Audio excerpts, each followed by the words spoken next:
Major rescue operation for the capsized ferry off Korea's southwestern coast continues on this Friday evening, where divers are reported to have reached inside the hull of the sunken ship. But there have been conflicting accounts all day about how successful they have been. For details, we'll go to the Arirang News Center. Hi, Chiwon. Any updates? Hi, Yusan. Many reports are coming in now that the rescue divers successfully entered the third floor of the sunken ferry. But we have to wait a little more for confirmation. Well, the divers allegedly have been continuing search and rescue operations for the past few hours as they try to take advantage of the low tide to find survivors in the sunken ship. The rescue team is expected to continue their search operations throughout the night. Well, earlier in the morning, divers installed guidelines leading into the cafeteria that's on the third floor of the vessel. Later in the afternoon, they reached the freight car on the second floor and the steer station on the fifth floor. But the divers retreated just 14 minutes later after a guideline broke during attempts to break into the door to one of the compartments on the second floor. The divers have reportedly made it to the fourth floor, but no survivors have been found yet. There had been conflicting reports concerning the rescue operations throughout the whole day, which led the Central Disaster Safety Headquarters to issue an apology for their inaccurate updates. And Chiwon, the Korea Coast Guard announced within the past hour that a revision to the total number of passengers that were on board.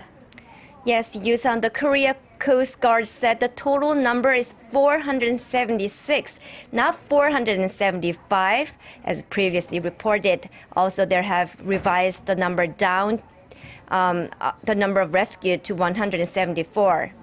Chiwon, there are so many confusions from the very start of the situation, and even for us, it's frustrating.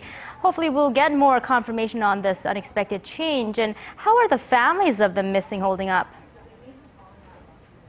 As for the families, as our Arirang correspondents reportedly earlier, many at the Jindo Auditorium are crying in pain, praying for their loved ones to come back, but also shouting in frustration and anger towards the government about their slow progress in search and rescue operations, and also towards media covering the event. And really, no words can fully describe or explain what is going through the minds of the families at this moment.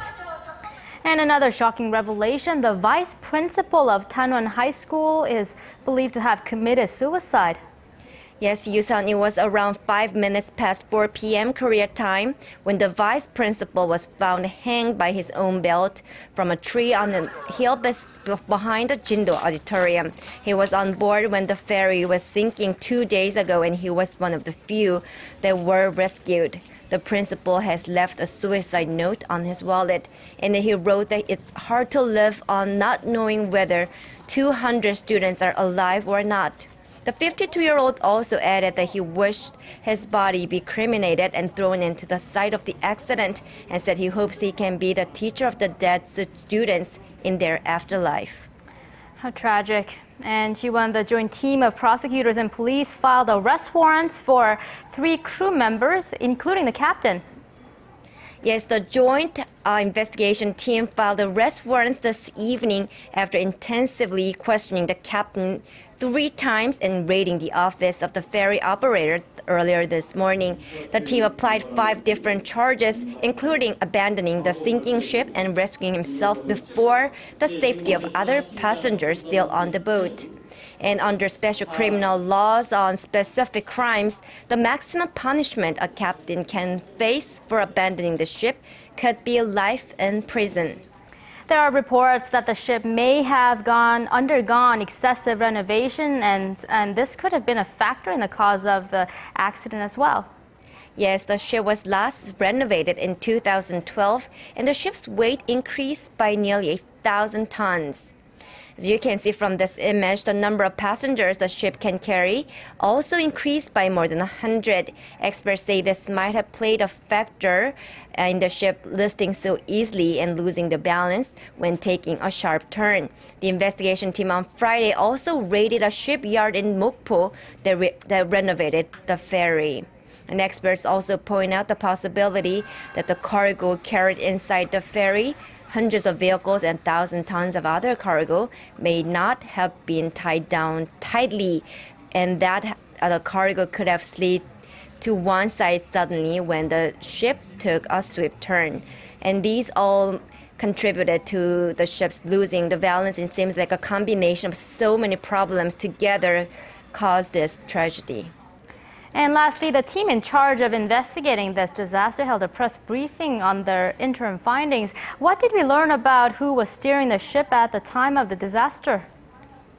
Yes, the Joint Investigation Team announced their interim report today that it's been confirmed that the ferry's 26-year-old third mate, not the captain, was steering the 6,800-ton ferry when the vessel encountered trouble. And she started working for this company in December, just 4 or 5 months ago, and Korean regulations mandate a vessel more than 3,000 tons should be navigated by a first or second mate.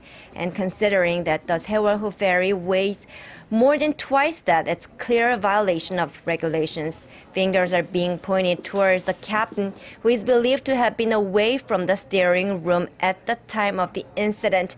However, regarding the exact location of the captain at the time of the crisis, testimonies have so far differed. And meantime, every surviving member of the ferry's crew and the top management personnel of the ferry's operator have been banned from leaving the country. All right, Jiwon, please do keep us updated. And that was our Park Jiwon reporting from the Arirang News Center.